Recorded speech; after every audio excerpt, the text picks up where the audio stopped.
Hello friends, good morning. Welcome to my YouTube channel learn English with Mangilal में आपका स्वागत है। तो पिछले वीडियो में हमने एक टॉपिक स्टार्ट किया था, हमारा नया टॉपिक प्रोनाउन, और उसके बारे में बेसिक्स पढ़ा था कि कितने टाइप्स के प्रोनाउन होते हैं और हमने प्रोनाउन टेबल पढ़ी थी। तो अब हम धीरे धीरे अपना लेवल बढ़ाएंगे और आगे के नियम है वो चर्चा करेंगे, ठीक है। तो देखो, एक नियम ये होता है कि किसी भी सेंटेंस के अंदर वर्ब दी हुई है, यानी कि मेन वर्ब, ठीक है, तो हमेशा उस वर्ब से पहले जो भी नाउन आएगा वो नॉमिनेटिव केस में आएगा, ठीक है। और वर्ब है उसके बाद में जो नाउन आएगा वो हमेशा ऑब्जेक्टिव केस में आएगा। ये इंग्लिश का एक नियम है। जैसे कि मैंने कहा आई टीच हिम, तो देखो टीच वर्ब है तो वर्ब से पहले आई आया, ये नॉमिनेटिव केस है, और हिम आया, ये ऑब्जेक्टिव केस है, ठीक है। एक इंग्लिश का एक ये नियम है। और एक नियम ये भी है कि मान लो कि कुछ सब्जेक्ट्स होते हैं, ठीक है। मान लो कि 2-3 सब्जेक्ट हैं, मैंने लिखा I you and he are going to picnic,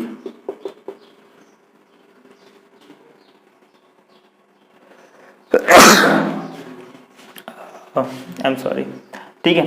तो ये देखो, ये 3 सब्जेक्ट है। आई है वो फर्स्ट पर्सन है, यू है वो सेकंड पर्सन है, ई है वो थर्ड पर्सन है। तो क्या ये इनके लिखने का क्रम कि पहले फर्स्ट पर्सन आएगा, फिर सेकंड पर्सन आएगा और फिर थर्ड पर्सन आएगा, क्या ये क्रम सही है? ठीक है, ये क्रम सही नहीं है। जब हम किसी नॉर्मल वाक्य को लिखते हैं, ठीक है, तो उसका जो क्रम होता है वो होता है 2, 3 और 1। यानी पहले लिखेंगे सेकंड पर्सन को, फिर थर्ड पर्सन को और फिर फर्स्ट पर्सन को। जैसे कि ये गलत है, सही क्या होगा? पहले यू आएगा, फिर आएगा ई, फिर आएगा एंड आई, समझे? फिर लिखेंगे आर गोइंग टू पिकनिक। तो हमेशा सब्जेक्ट्स का क्रम क्या रहेगा? पहले सेकंड पर्सन, फिर थर्ड पर्सन और फिर फर्स्ट पर्सन। पहले यू, फिर ई, फिर आई, ठीक है। क्यों? क्योंकि यहाँ पर था पहले फर्स्ट, फिर सेकंड और थर्ड। ये गलत होता है। आ गया समझ में? लेकिन नॉर्मल वाक्यों में ये वाला क्रम रहता है।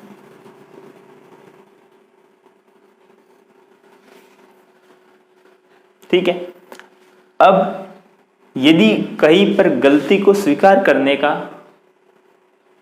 बात हो रही हो, ठीक है, गलती को स्वीकार करने की बात हो रही हो, तब क्रम रहता है 1, 2 और 3 पर्सन्स का। कैसे? जैसे कि यही है ना, तो पहले आएगा I you and they made the mistake, ठीक है।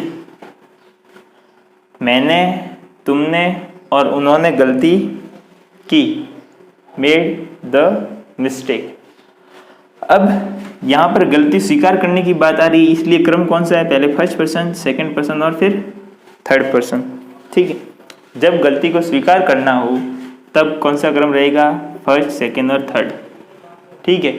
या फिर बहुवचन में कोई है नाउन, बहुवचन में कैसे?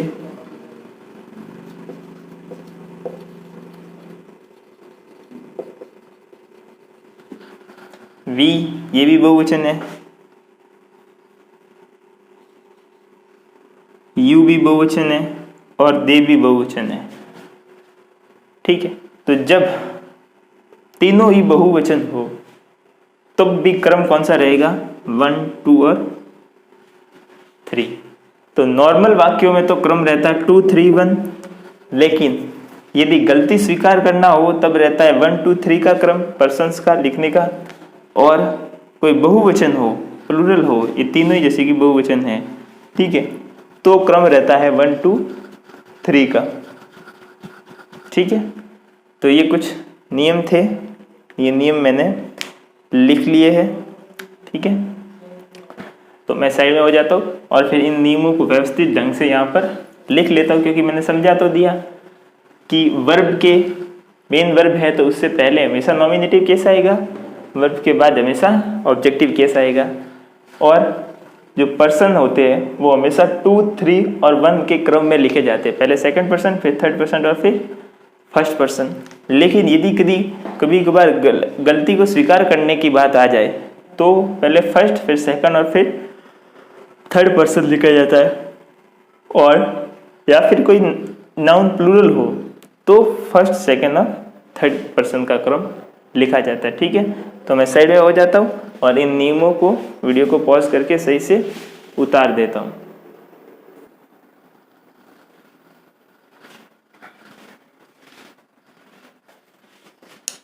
तो देखो, जो मैंने आपको नियम अभी बताए थे वो मैंने यहाँ पर लिख लिए। पहला नियम तो क्या बताया था कि यदि सेंटेंस में वर्ब से पहले प्रोनाउन का प्रयोग होता है तो वह नॉमिनेटिव केस में आता है, तथा यदि वर्ब के बाद प्रोनाउन का प्रयोग होता है तो वो ऑब्जेक्टिव केस में आता है। जैसे कि ये देखो, ये क्या है, टीच, ये है वर्ब, इससे पहले आई लिखा, ये लिखा नॉमिनेटिव केस में, और हिम लिखा, ये लिखा ऑब्जेक्टिव केस में। इसी तरह ये है टॉट, ये वर्ब है, तो इससे पहले लिखा ही इज टॉट बाय मी, मतलब ये एक्टिव है, ये पैसिव है, लेकिन फिर भी ये वर्ब से पहले है तो इसको लिखा नॉमिनेटिव में, और मी को लिखा मैंने ऑब्जेक्टिव केस में। आया समझ में? तो हमेशा ध्यान रखना कि वर्ब से पहले अगर कोई नाउन प्रोनाउन लिख रहे तो वो हमेशा नॉमिनेटिव केस में होगा, और वर्ब के बाद में अगर कोई नाउन या प्रोनाउन लिख रहे तो वो हमेशा ऑब्जेक्टिव केस में ही होगा।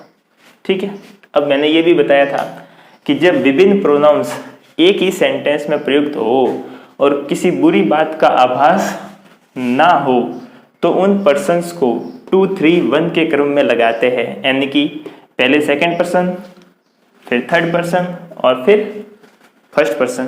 तो देखो, मैंने वाक्य लिखा, you, he and I shell study for the exam.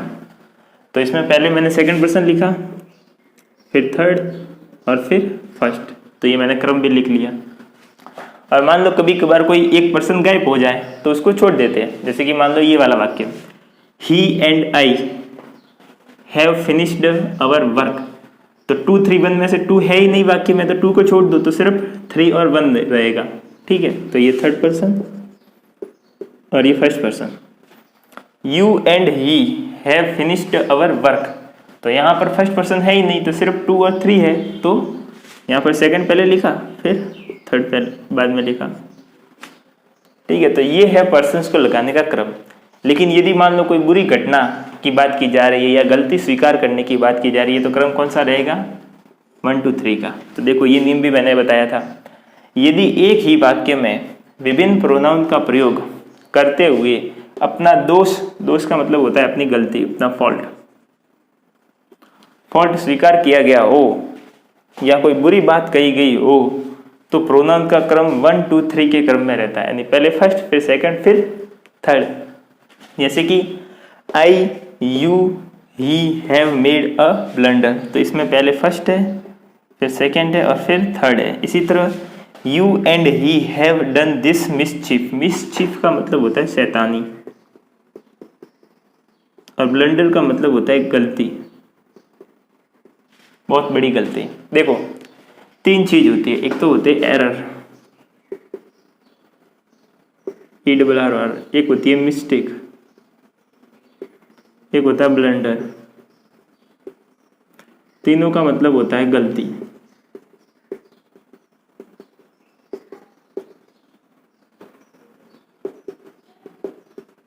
लेकिन अंतर क्या होता है, एरर का मतलब होता है बहुत छोटी गलती,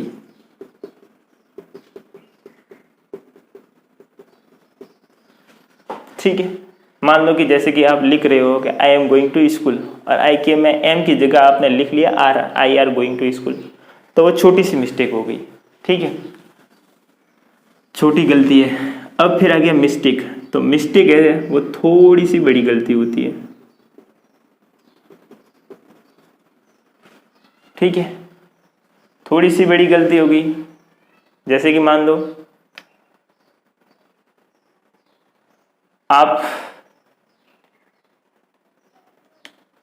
आपने मान लो कि जैसे कि कोई, क्या एग्जाम्पल इसको, मान लो कि आपने बाइक के अंदर चाबी रखी और कई चाबी लेकर चला गया, ठीक है, आपने मोबाइल बाहर रखा और मोबाइल कोई लेके चला गया, आपने दरवाज़ा खुला छोड़ा और किसी ने वहाँ से आपका पर्स चुरा लिया, तो ये क्या है, ये गलतियाँ है, ये थोड़ी सी बड़ी गलती है, ठीक है। और ब्लंडर का मतलब होता है बहुत बड़ी गलती।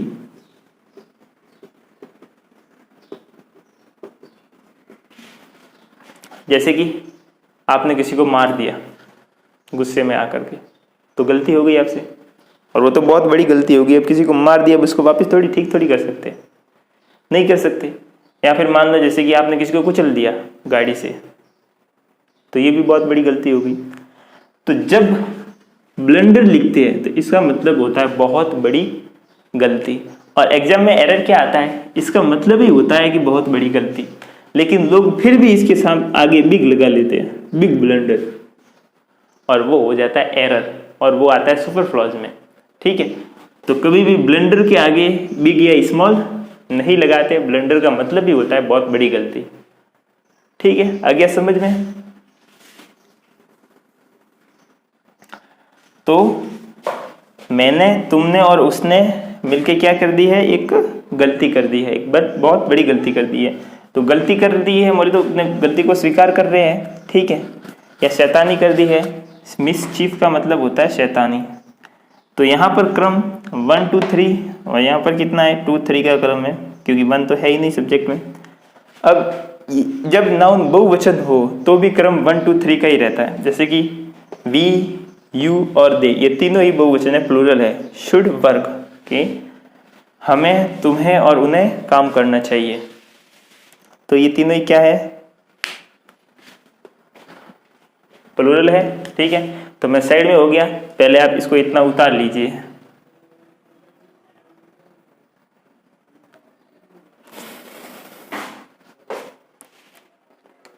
ठीक है, ये उतना उतार लिया। चलो अब मैं एक चीज और बताता हूं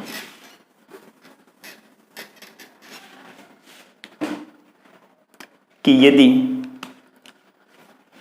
वाक्य में लिखा हुआ है let between but except, ACCEPT नहीं है, ये AEXCEPT, एक्सेप्ट, या फिर कोई भी प्रीपोजिशन है, यदि लेट लिखा हुआ है या बिटवीन लिखा हुआ है या बट लिखा हुआ है या एक्सेप्ट लिखा हुआ है या कोई भी प्रीपोजिशन लिखा हुआ है, और इसके जस्ट बाद में यदि कोई नाउन, कोई प्रोनाउन लिख लिया, तो वो हमेशा और हमेशा ऑब्जेक्टिव केस में ही आएगा।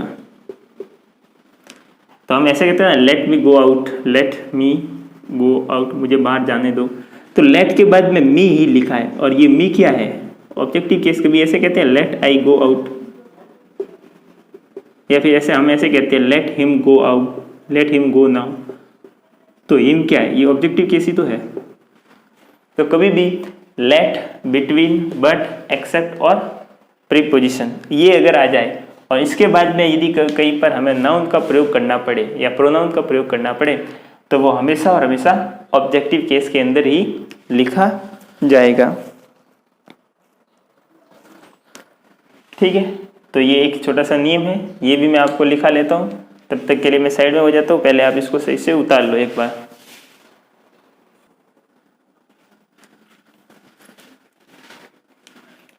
देखो, तो ये नियम मैंने लिख दिया है कि यदि लेट, बिटवीन, बट, एक्सेप्ट और प्रीपोजिशन के बाद यदि कोई प्रोनाउन आए, तो उसे हमेशा ही ऑब्जेक्टिव केस में लिखा जाता है।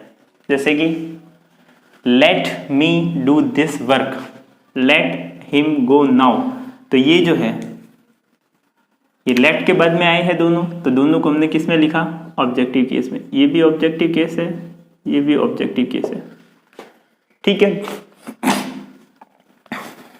अब देखो, there is no problem between she and I, क्या ये सही है, ये गलत है। क्यों?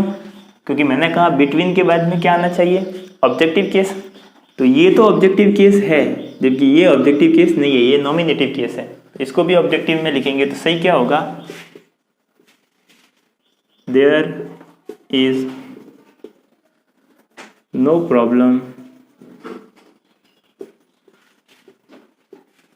बिटवीन शी एंड मी, ये सही होगा, क्योंकि आई नॉमिनेटिव केस है और मी ऑब्जेक्टिव केस है। अब everybody but him was present for the meeting, तो यहाँ पर ये बट लिखा हुआ है ये, और उसके बाद में ऑब्जेक्टिव केस ही है, यानी कि ये वाक्य सही है, ये दोनों भी सही है। He laughed at I, at क्या है, एट है प्रीपोजिशन, और मैंने कहा कि प्रीपोजिशन के बाद प्रोनाउन कैसे लिखा जाता है, ऑब्जेक्टिव केस में, और ये नॉमिनेटिव केस है, तो ये हो गया गलत। सही क्या होगा, ही लाफ्ड एट मी, ये सही होगा, क्योंकि मी ऑब्जेक्टिव केस है। Everybody attended the party except he, ठीक है, मतलब उसके अलावा हर किसी ने पार्टी अटेंड की, तो ही क्या है, नॉमिनेटिव केस है। और एक्सेप्ट के बाद में कभी भी नॉमिनेटिव केस नहीं आता, ऑब्जेक्टिव केस आता है, तो ये भी क्या हो गया, गलत। सही क्या होगा,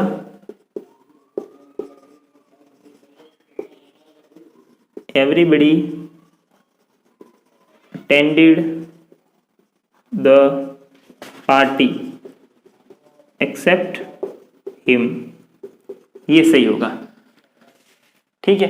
तो ये है, ये ध्यान रखना, लेट है, बिटवीन है, बट है, एक्सेप्ट है, प्रीपोजिशन है। इसके बाद में यदि हम किसी को फॉलो कर रहे हैं प्रोनाउन को, तो उसको हम ऑब्जेक्टिव केस में ही लिखेंगे, नॉमिनेटिव केस में नहीं लिखेंगे, ठीक है।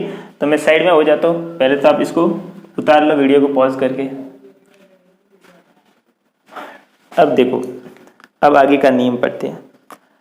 आगे का नियम पढ़ते तो वो आगे का नियम ये कहता है कि यदि हम दो नाउन या दो प्रोनाउन की तुलना कर रहे हैं, ठीक है, यदि हम दो नाउन और प्रोनाउन की तुलना कर रहे हैं तो दोनों का केस समान होना चाहिए। केस कैसे, यदि मान लो ही की तुलना कर रहे हैं और मी से कर रहे हैं, तो इसकी तुलना होगी क्या, नहीं होगी। क्यों? क्योंकि ही है, ये है नॉमिनेटिव केस, और मी है, ये है ऑब्जेक्टिव केस, ठीक है। तो तुलना हमेशा समान केस से की जाएगी। यहां पर नॉमिनेटिव केस है तो यहां पर भी नॉमिनेटिव केस होना चाहिए, यहां पर ऑब्जेक्टिव केस है तो यहां पर भी ऑब्जेक्टिव केस है, यानी कि ये वाली तुलना तो नहीं हो सकती, लेकिन ही की तुलना आई के साथ की जा सकती है। क्यों? क्योंकि ही भी नॉमिनेटिव केस है, आई भी नॉमिनेटिव केस है। इसी तरह हिम की तुलना मी से की जा सकती है। क्यों? क्योंकि हिम भी ऑब्जेक्टिव केस है और मी भी ऑब्जेक्टिव केस है, ठीक है। इसी तरह योर्स, योर्स है, ये पजेसिव प्रोनाउन है, तो इस तरफ भी पजेसिव प्रोनाउन नहीं आना चाहिए, माइन, ठीक है। यानी कि मैंने आपको जो प्रोनाउन की टेबल लिखाई थी, प्रोनाउन की सारणी जो लिखाई थी पिछले वीडियो में शायद, उसके अंदर ये ध्यान रखना कि जब हम तुलना कर रहे हैं तो मान लो या तो नॉमिनेटिव केस की आपस में तुलना होगी, या ऑब्जेक्टिव केस की आपस में तुलना होगी, या पजेसिव प्रोनाउन की आपस में तुलना होगी, या रिफ्लेक्सिव नाउन की आपस में तुलना होगी, लेकिन वो केस सेम रहेगा। मतलब एक तरफ अगर नॉमिनेटिव है तो दूसरी तरफ भी नॉमिनेटिव होना चाहिए, एक तरफ ऑब्जेक्टिव है तो दूसरी तरफ पे ऑब्जेक्टिव होना चाहिए, एक तरफ पजेसिव है तो दूसरी तरफ भी पजेसिव प्रोनाउन ही होना चाहिए। तो ये एक तुलना करने का इंग्लिश का बेसिक नियम है, ठीक है। तो ये नियम मैंने आपको समझा दिया, और अब मैं वीडियो को पॉज करके इस नियम को व्यवस्थित ढंग से और आपको कुछ एग्जांपल्स के थ्रू लिखवा देता हूँ, ठीक है, ताकि आपके प्रॉपर नोट्स बने रहे।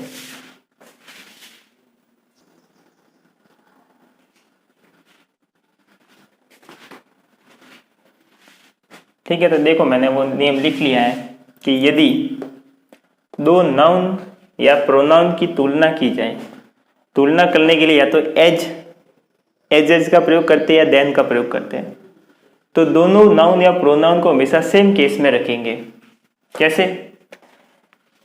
यानी या तो दोनों को नॉमिनेटिव केस में लिखेंगे या दोनों को ही ऑब्जेक्टिव केस में लिखेंगे। कभी भी एक को नॉमिनेटिव और दूसरे को ऑब्जेक्टिव में नहीं लिखेंगे। ये मतलब जैसी भाषा में मैंने आपको समझाया वो कि वह भाषा मैंने लिख दी। अब देखो तो क्या ये सही है ये वाला वाक्य? He is as faster as I, यानी कि वो मेरे जितना फास्टर है। तो अब तुलना की जा रही है। तो अब मैं एक बात आपको और बता दूं, इसके अंदर दो एरर है। क्या? वो मैं पहले बता देता हूं। एज और एज कि यदि कभी वाक्य में एज लिखा हो और उसके बीच में अगर एडजेक्टिव लिखा हो, ठीक है, तो एडजेक्टिव की 3 डिग्रियां होती है, पॉजिटिव, कंपैरेटिव और सुपरलेटिव। तो हमेशा एज के बीच में हमेशा पॉजिटिव डिग्री ही लिखी जाती है, कभी भी सुपरलेटिव डिग्री या कंपैरेटिव डिग्री नहीं लिखी जाती। और यहाँ पर लिखी गई है फास्टर यानी कि कंपैरेटिव डिग्री। तो एक तो गड़बड़ ये है। अब देखो जो तुलना की जा रही है, मान लो इस नाउन या प्रोनाउन की तुलना इस नाउन या प्रोनाउन से की जा रही है, तो पहले वाला नाउन देखो, ये वाला, ये नॉमिनेटिव केस है तो दूसरा भी नॉमिनेटिव केस होगा। पहले वाला अगर ऑब्जेक्टिव केस है तो दूसरे वाला भी ऑब्जेक्टिव केस होगा। यहाँ पर तुलना किस किस के बीच में की जा रही है? ही और आई, यानी कि उसके और मेरे बीच में। तो यहाँ पर ही क्या है? ही है यहाँ पर नॉमिनेटिव केस, ठीक है। और आई क्या है? कैसे हो गया गलत? मतलब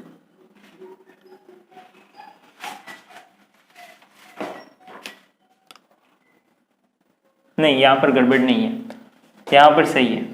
ही is as faster as I, तो यहां पर ये बिल्कुल ही सही है। क्यों? क्योंकि यहां पर भी क्या है? नॉमिनेटिव केस है। अगर मान लो ऐसा लिखा हुआ हो जाता बाय चांस, क्योंकि कई बार होता है, अगर मान लो मी लिखा हुआ हो जाता, he is as faster as me, तब वाक्य हो जाता गलत, ठीक है। क्यों? क्योंकि यहां पर तो है नॉमिनेटिव केस और मी यहां पर है ऑब्जेक्टिव केस, तो कभी भी नॉमिनेटिव और ऑब्जेक्टिव केस की तुलना नहीं हो सकती। तो सही कैसा होता? जो मैंने भी आपको लिखाया था, he is as fast as, ठीक है। तो एक तो गड़बड़ यहां पर थी कि एज के बीच में कंपैरेटिव डिग्री लिखी जाती है, लिखी है, जबकि लिखी जाती है पॉजिटिव डिग्री, तो क्या होगा? फास्ट। तो एज फास्ट एज और फिर लिखा जाएगा आई, क्योंकि यहाँ पर भी ये नॉमिनेटिव केस है और आई भी यहाँ पर नॉमिनेटिव केस है, तो ये सही होगा, ठीक है। इसी तरह आई रन फास्टर देन हिम, तो अब देखो यहाँ पर तुलना किसके साथ की जा रही है? ये नॉमिनेटिव केस है और हिम ये है ऑब्जेक्टिव केस, ठीक है। तो यहाँ पर भी गड़बड़ है। क्यों? क्योंकि नॉमिनेटिव और ऑब्जेक्टिव केस की तुलना नहीं की जा सकती। पहले देखो, पहले वाला कौन सा है? नॉमिनेटिव केस, तो दूसरा भी नॉमिनेटिव केस ही आएगा। जैसे कि I run faster than he, क्यों? क्योंकि ये नॉमिनेटिव केस है और ही भी नॉमिनेटिव केस है, तो ये तो हो गया गलत, ये हो गया सही। इसी तरह I know you as much as him, यानी कि जितना मैं तुम्हें जानता हूं उतना का उतना उसे ही जानता हूं। तो ये दोनों ही है, ये नो के बाद में है, नो यानी जानना। तो नो के बाद में अगर ये वर्ब है और वर्ब के बाद में क्या लिखा हुआ आता है? हमेशा ऑब्जेक्टिव केस। तो यू है ऑब्जेक्टिव केस और हिम है वो भी ऑब्जेक्टिव केस है, तो यहां पर दोनों ही सही, ये वाला वाक्य सही है। इसका मतलब है कि जितना मैं तुम्हें जानता हूं उतना का उतना मैं उसे जानता हूं। अगर मतलब ऐसे पूरा पूरा करके लिखे तो ऐसे लिखेंगे I know him as much as I know him, जितना मैं तुम्हें जानता हूं, हाँ जितना मैं तुम्हें जानता हूं उतना ही मैं उसे जानता हूँ। ठीक है, तो इसका अर्थ यही निकलता है कि जितना मैं तुम्हें जानता हूँ उतना उसे जानता हूँ। इसका मतलब जितना मैं तुम्हें जानता हूँ उतना का उतना मैं उसे जानता हूँ। ठीक है, तो जैसे कि ये मच है, इसकी तीन होती है, मच, मोर और मोस्ट। ये है पॉजिटिव डिग्री, ये है कंपैरेटिव डिग्री और ये है सुपरलेटिव डिग्री। तो एज और एज के बीच में हमेशा पॉजिटिव डिग्री आती है। इसी तरह ये फास्ट है, इसका क्या होता है, फास्ट, फास्टर और फास्टेस्ट। तो ये है पॉजिटिव डिग्री, ये कंपैरेटिव डिग्री और ये सुपरलेटिव डिग्री। तो एज के बीच में हमेशा पॉजिटिव डिग्री ही लिखी जाती है। ठीक है, तो यहाँ पर फास्टर गलत था इसलिए मैंने फास्ट लिखवा दिया। तो देखो हमने किया क्या, ये नॉमिनेटिव केस है तो इसको भी नॉमिनेटिव बनाया, ये नॉमिनेटिव है इसको भी नॉमिनेटिव बनाया, लेकिन यहाँ पर तुलना किस किस के बीच में की जा रही है, यू एंड ही। जितना मैं तुम्हें जानता हूँ उतना उसे ही जानता हूँ, तो तुम दोनों के बीच में तुलना की जा रही है, तो तुम दोनों ही ऑब्जेक्ट हो, तो दोनों ही ऑब्जेक्टिव केस में लिखे गए। ठीक है, तो पहला वाला ऑब्जेक्टिव था इसलिए दूसरा वाला भी ऑब्जेक्टिव में लिखा गया। ठीक है, तो ये क्या था हमारा कंपैरेटिव, मतलब कंपैरिजन करने का एक था। ठीक है, अब शायद वीडियो की लेंथ थोड़ी सी लंबी हो गई है, 25 मिनट के आसपास हो गई है, इसलिए मैं वीडियो को ज़्यादा लंबा और नहीं करूँगा। और अगले वीडियो में हम पढ़ेंगे यूज ऑफ इट।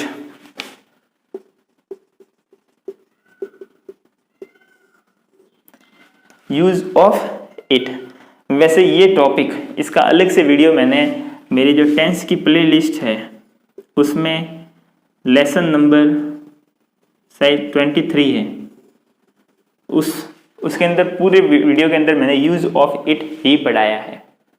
ठीक है, क्योंकि बार बार इट का प्रयोग हो रहा था, तो मुझे पता है कि प्रोनाउन में पढ़ाना तो है ही है, लेकिन बार बार बच्चे कमेंट कर रहे थे कि इट का और कहाँ का प्रयोग होता है, कंप्लीट बताओ, तो मैंने एक वीडियो वहाँ पर भी बता दिया है। ठीक है, तो ये वैसे इट प्रोनाउन है, तो हम प्रोनाउन के टॉपिक में भी इट को जरूर पढ़ेंगे और कंप्लीटली पढ़ेंगे। ठीक है, लेकिन अगर आपको समय मिले तो उससे पहले वहाँ जा करके इस वीडियो को भी देख लेना। ठीक है, क्योंकि फिर यहाँ पर मैं ज़्यादा डीपली नहीं बढ़ाऊँगा, यहाँ पर मैं सिर्फ बेसिक थोड़ी थोड़ी जानकारी दे दूंगा, क्योंकि इस वीडियो ये कंप्लीट मैंने इट के लिए ही बनाया है। तो मैंने इस वीडियो को कंप्लीटली बनाया है। टेंस की प्लेलिस्ट में जाओ और लेसन नंबर 23 देख लो, यूज ऑफ इट, तो आपको समझ में आ जाएगा। ठीक है,